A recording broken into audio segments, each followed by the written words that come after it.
Hey all, welcome to Rashi Vlogs.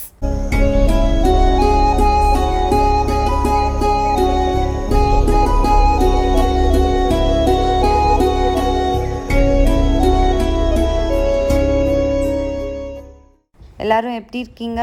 இந்த மாதிரி ஒரு வீடியோ பண்ணி ரொம்ப நாள் ஆச்சு. So I thought I'll share a vlog with you all today.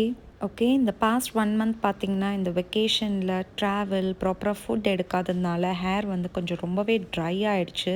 So குவிக்காக ஒரு ஹேர் கேர் எப்படி பண்ணலான்றதை பார்த்துடலாம். இந்த ஹேர் பேக் ப்ரிப்பேர் பண்ணுறதுக்கு ஃபஸ்ட்டு ஒரு பவுல் எடுத்துக்கலாம். அதில் 2 ஸ்பூன் வெள்ளை கரிசாலை அப்படின்னா பிரிங்கராஜ் பவுடர் ஒரு 2 ஸ்பூன்ஸ். நெக்ஸ்ட் என்னென்னு பார்த்தீங்கன்னா நெல்லை முள்ளி அப்படின்னா ஆம்லா பவுடர் ஒரு 2 ஸ்பூன்ஸ் ஆட் பண்ணிக்கலாம். அண்ட் அதுக்கப்புறமா கருவேப்பிள்ளை பவுடர் அதாவது கறி லீவ்ஸ் பவுடர் அது ஒரு 2 ஸ்பூன்ஸ் ஆட் பண்ணிக்கலாம். ஸோ இது பேசிக்கலி வந்து பார்த்திங்கன்னா 3 பவுடரும் ஈக்குவல் குவான்டிட்டியில் இருக்கணும். இப்போ நான் வந்து என்னோடய ஹேர் லென்த்துக்கு ஏற்ற மாதிரி 2 ஸ்பூன் எடுத்திருக்கேன். இப்போ ஒரு பவுடர் வந்து 2 ஸ்பூன் எடுத்தேன்னா மிச்சம் எல்லா பவுடரும் அதே 2 ஸ்பூன் தான். இன்கேஸ் நீங்கள் 3 ஸ்பூன்ஸ் எடுக்கிறீங்கன்னா மிச்சம் எல்லாமே அது வந்து 3 ஸ்பூன்ஸ் அந்த மாதிரி எடுத்துக்கோங்க.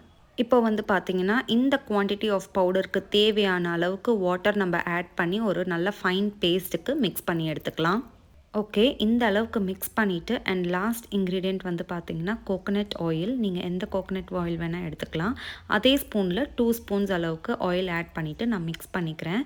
கன்சிஸ்டன்சி கரெக்டாக பார்த்துக்கோங்க. உங்கள் ஹேரில் நல்லா இந்த பேஸ்ட் அப்ளை ஆகி உட்கார்ற மாதிரி நீங்கள் வந்து அந்த அளவுக்கு கன்சிஸ்டன்சி ப்ரிப்பேர் பண்ணிக்கோங்க.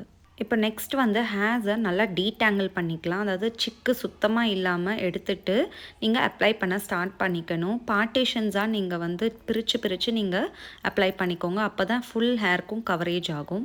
ஸ்கேல்ப்லேருந்து எண்ட் ஆஃப் த ஹேர்ஸ் வரைக்கும் நல்லா அப்ளை பண்ணிக்கோங்க. அண்ட் இன்றைக்கி வந்து பார்த்திங்கன்னா சாட்டர்டே. ஸோ என்னோடய பெரிய பொண்ணு டானிக் மட்டும்தான் ஸ்கூல் இருந்துச்சு. ஷையூக்கு வந்து ஸ்கூல் இல்லை. ஸோ அவளை எழுப்பி அவளை குளிக்க வச்சு அவளையும் ரெடி பண்ணிவிட்டு அவளுக்கு சாப்பிட்றதுக்கு ஏதாவது கொடுக்கலான்ட்டு ஃப்ரூட் கட் பண்ணி கொடுத்தேன். அவளுக்கு வந்து ட்ராகன் ஃப்ரூட்னால் ரொம்ப பிடிக்கும். பட் இந்த ஃப்ரூட்டோட டேஸ்ட் எப்படி இருக்குன்னு கூட எனக்கு தெரியாது. சின்ன வயசுலேருந்து சாப்பிடாததுனால அதை ட்ரை பண்ணக்கூட நான் ஆசைப்பட்டதே கிடையாது.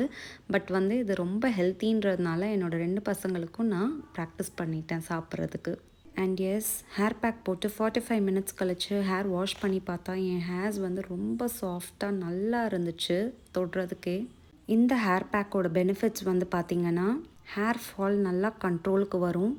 ஆல்சோ ட்ரைனஸ் கம்மி பண்ணி முடி நல்லா சாஃப்டாகவும் கண்டிஷன்டாகவும் இருக்கும். ஒரு 2 டேஸ் முன்னாடி தான் போய் ஹேர் கட் பண்ணிவிட்டு வந்தேன். ஆக்சுவலாக என்கிட்ட நடக்கிற எப்போவுமே ஒரு விஷயம், நானாக ஆசைப்பட்டு தான் ஒரு சேஞ்சுக்காக ஹேர் கட் பண்ணிவிட்டு வருவேன். ஆனால் பண்ணிவிட்டு வந்ததுக்கப்புறம் ஒரு 1 வீக்குக்கு அட்லீஸ்ட் நான் கில்ட்டியாக ஃபீல் பண்ணுவேன், ஏன் தான் முடியை கட் பண்ணணுன்ட்டு. இந்த வாட்டியும் அதே மாதிரி ஃபீலிங் தான் இருந்துச்சு. பட் முடி சீக்கிரமாக வளர்ந்துருன்ற ஒரு நம்பிக்கை தான் எனக்கு. அண்ட் இன்றைக்கி லன்ச் மெனு வந்து பார்த்திங்கன்னா ரொம்ப சிம்பிளான மெனு தான். சிவாவும் ஒர்க்குக்காக பெங்களூர் போயாச்சு. டானி ஸ்கூலுக்கு போயாச்சு. Full day school. நானும் ஷையும் மட்டும்தான். சூடாக சாப்பாடு, சுரக்காய் சாம்பார், வெண்டைக்காய் பொரியல் 2 பேரும் நல்லா சாப்பிட்டு கிளம்பிட்டோம். எங்கன்னு பார்த்தீங்கன்னா ஷையுக்கு அவங்க அக்கா வீட்டில் இல்லாமல் ரொம்ப போர் அடிச்சிட்டு இருந்துச்சு. எங்கேயாவது போகணுன்னு சொன்னால் ஸோ பக்கத்தில் இருக்கிற டாய் ஷாப்புக்கு தான் கூட்டிகிட்டு போனேன், எம்பையர் டாய்ஸுன்ட்டு. பட் ஸ்ட்ரிக்டாக சொல்லிவிட்டேன் எந்த டாய்ஸும் வாங்கி கொடுக்க மாட்டேன்ட்டு. ஏன்னா ஆல்ரெடி வீட்டில் நிறைய டாய்ஸ் இருக்குது. So just like that window shopping. அது முடிச்சுட்டு இன்னொரு முக்கியமான வேலை இருந்துச்சு. நாங்கள் வந்து ஒசூரில் இருக்க கணேஷ் பேப்பர் மார்ட்டுக்கு தான் வந்திருக்கோம். இது ஒரு ஸ்டேஷ்னரி ஷாப். ஸ்கூலில் வந்து நோட் புக்ஸ்லாம் முன்னாடியே கொடுத்துட்டாங்க. ஸோ இங்கே தான் எடுத்துகிட்டு வந்து கவர் பண்ணிவிட்டு போனேன். ஆனால் டெக்ஸ்ட் புக்ஸ் வந்து சில டெக்ஸ்ட் புக்ஸு ஸ்கூல் ரீஓப்பன் ஆனதுக்கப்புறம் தான் கொடுத்தாங்க. ஸோ அதெல்லாம் கவர் பண்ணிட்டு போகலான்ட்டு தான் இங்கே வந்தேன். லாஸ்ட் இயர் வரைக்கும் நாங்கள் தான் இந்த வேலையை பார்த்துட்டு இருந்தோம். இப்போ கொஞ்சம் லேசி ஆகிட்டோன்னு நினைக்கிறேன். இந்த ஷாப்பில் இந்த மாதிரி பண்ணுறாங்கன்னு தெரிஞ்சு இங்கேயே வந்து கொடுத்துட்டோம். நாங்கள் ஸ்கூல் படிக்கிறப்பெல்லாம் எங்கள் அம்மா தான் எங்களுக்கு பண்ணி கொடுப்பாங்க. அப்போது இந்த மாதிரி ஃபெசிலிட்டிலாம் அவைலபிளாக இல்லை. இப்போல்லாம் இந்த மாதிரி பண்ணி கொடுக்குறாங்க. நம்ம எத்தனை புக்ஸ்ன்னு கவுண்ட் பண்ணி கொடுத்துட்டா அவங்க பண்ணி கொடுத்துருவாங்க. இந்தியா எங்களோட ஹாஃப் டே இப்படி தான் போச்சு. So hope you all enjoy this video. இன்னொரு இன்ட்ரெஸ்டிங்கான வீடியோவில் உங்களை பார்க்கலாம். பாய்.